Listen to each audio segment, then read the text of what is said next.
Bonjour à tous, c'est Gilles, j'espère que vous passez une bonne journée. Je viens juste discuter très rapidement pour dire aujourd'hui qu'il faut vraiment se rappeler de cette nature de l'amour, n'avoir pas peur de l'amour.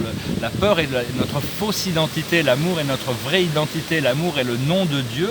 Nous avons été créés par notre Créateur, notre Père et notre source, notre âme, pour devenir cette nature de nous-mêmes, cette nature de l'amour, et savoir que notre véritable nature, notre véritable nom, c'est l'amour et c'est Dieu. Nous sommes Dieu en réalité, et donc il faut abandonner toute idée de séparation pour arriver à se retrouver à l'intérieur, et toutes ces choses vont continuer à se manifester de plus en plus. On arrive vraiment à un point culminant de notre évolution. Il y a toutes sortes de nouvelles énergies qui vont arriver pour continuer un peu à secouer l'humanité, parce que beaucoup de gens vivent dans la séparation, dans l'ivresse du pouvoir, mais bon, il y a énormément d'incertitudes par rapport à tout ça. Seulement à partir du moment où on connecte à cette nature de l'amour qui est éternelle, qui ne change pas, qui est inflexible, et cet amour se présente aussi sur la forme de la lucidité. On doit acquérir cette lucidité pour pouvoir en profiter aussi. Et donc la lucidité, la compassion et le courage, la perfection de notre caractère sont trois éléments qui marchent très très bien ensemble. On doit continuer à les cultiver. Donc voilà, je vais tirer quelques cartes avec le tarot des anges. L'observateur, c'est le triomphe. Il y a ce triomphe de la lumière qui va arriver. Bien qu'il y a toutes sortes d'événements que l'état profond continue de préparer pour essayer de maintenir son pouvoir. Ça va encore continuer un petit moment, mais la victoire de la lumière est assurée. Il y a tous les plans de la lumière qui vont utiliser ça, parce qu'ils ont quand même un peu d'avance sur les forces sombres ne connaissent pas les plans de la lumière, les forces lumineuses connaissent les plans des forces sombres, et donc ils ont toujours un pas d'avance, et seulement leurs armes sont différentes. La force de la lumière travaille avec la lumière et l'amour, et donc ils ne vivent pas dans la séparation, ils savent que tout est un, et donc vivre dans l'inclusivité. L'inclusivité est la première des quatre grands principes de la loi de l'un. Le principe de savoir qu'on est inclus dans la vie, on ne peut jamais être séparé de la vie, bien qu'on nous a fait croire que la vie était extérieure à nous-mêmes. On est inclus dans la vie, la forme de l'inclusion. Le deuxième grand principe étant que un est tout et tout est un. Nous sommes nous-mêmes le Dieu de toute la création, de par tous les êtres sont ce pouvoir de la création, ce pouvoir. Le troisième grand principe, c'est la loi des transformations, la loi de cause à effet, la loi d'attraction. Tout ce que l'on fait, on doit le récolter. Et le quatrième principe, c'est la loi c'est la loi de l'attraction, et le quatrième grand principe, c'est la loi de la transformation. Tout est éternellement en transformation, sauf Dieu, la source qui ne change pas. Donc voilà, je vais tirer 10 cartes. Alors ça permet aussi, le tarot, c'est pas pour faire de la divination, pour essayer de voir le futur. De toute manière, le futur est déjà écrit, de toute manière. Et cela dit, ça prend plus ou moins de temps selon la bonne volonté des êtres qui vivent, qui quand même co-créent leur programme au fur et à mesure. Donc la situation, c'est l'humilité. On doit rester humble. Plus on est humble, quand on est humble, on s'abaisse et on se met en dessous des choses, en dessous des autres. Et donc en se mettant en dessous des choses, on peut les posséder plutôt que d'essayer de les dominer. Donc ce qui vient autour de cette situation, c'est les réjouissances. Je sens toutes sortes de réjouissances qui arrivent. Je ne sais pas encore comment ça va arriver, mais je sais qu'il y a de nombreuses causes de réjouissance. Ce que l'on voit dans notre esprit conscient qui va se développer devant nous, c'est la joie. La joie, c'est la joie sereine, il y a toutes sortes de joie qui peuvent nous venir de l'extérieur, des choses, des gens, des situations qui peuvent nous apporter beaucoup de joie. Le vent n'emporte pas le téléphone.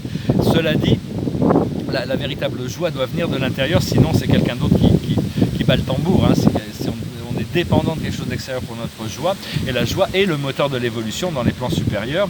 Ce que l'on a dans notre subconscient, notre passé lointain, c'est la potentialité.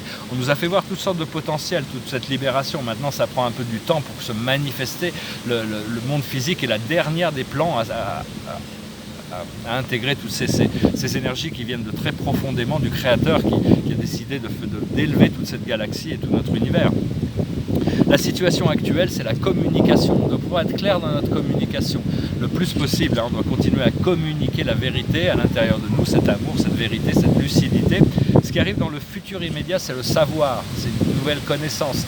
On est en train vraiment d'intégrer, malgré les difficultés que l'on peut traverser, ces difficultés sont vraiment, par rapport à nos programmes temporels, ne sont pas grand-chose. Ils nous servent, c'est-à-dire que tous les êtres qui cherchent à atteindre la libération, pas tous peut-être, mais doivent passer par des moments très très sombres pour éliminer le maximum, de montrer leur service en éliminant le maximum d'ombre et de choses négatives, comme le Christ qui a dû d'abord dans le désert passer par toutes sortes de...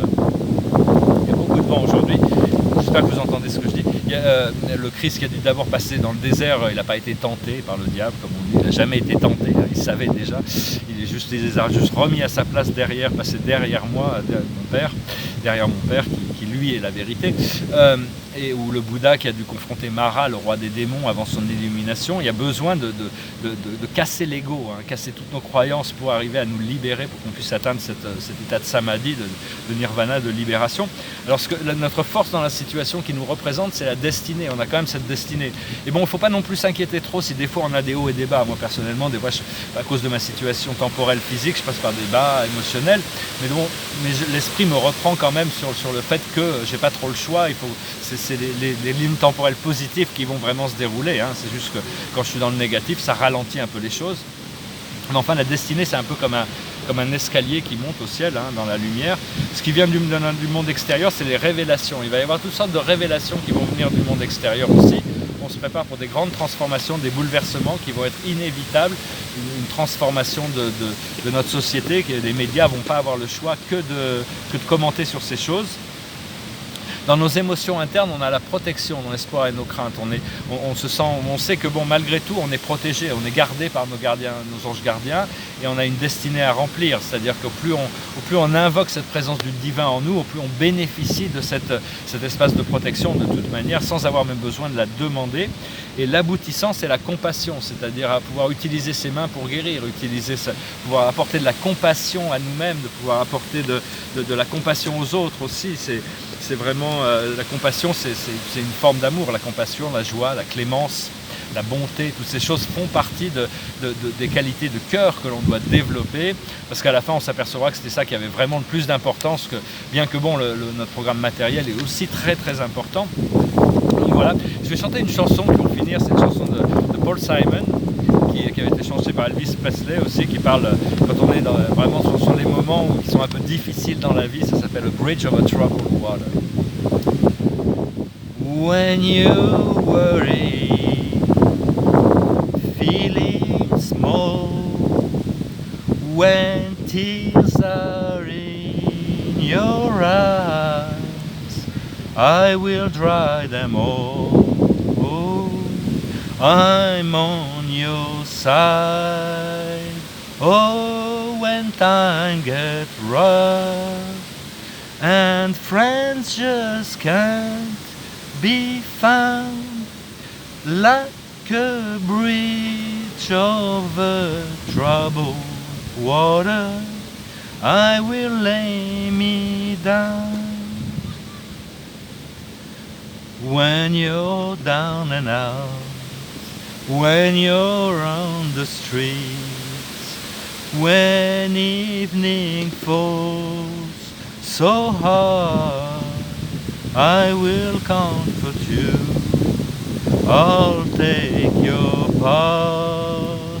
Oh, when darkness comes and pain is all around, like a bridge over troubled water, I will lay me down, like a bridge over troubled water, I will lay me down.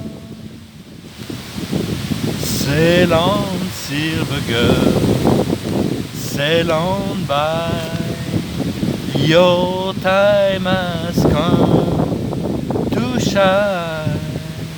Oh, if you need a friend, I'm sailing right behind, like a bridge over troubled water, I will ease your mind, like a bridge over troubled water, I will ease your mind.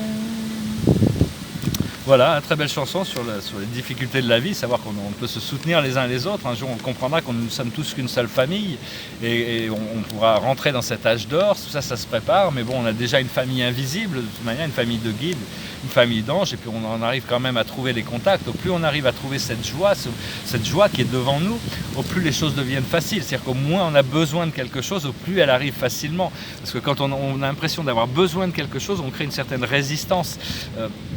Et donc on s'efforce de se détendre le plus possible pour être en état de réceptivité, pour recevoir les choses, parce que comme ça, au moins au plus on est dans l'état de réceptivité, de détente, au plus les choses flottent dans notre direction. Hein, voilà. Je vous remercie pour tout, je vous remercie de vos donations aussi, hein, merci beaucoup. Je vous remercie d'aimer, de partager, de souscrire, de commenter. Et puis bon, on est prêt, on est dans la réceptivité pour recevoir, pour se préparer pour tout ce nouveau cycle et cette joie de vivre qui va venir inonder notre vie très prochainement. Merci beaucoup, namasté.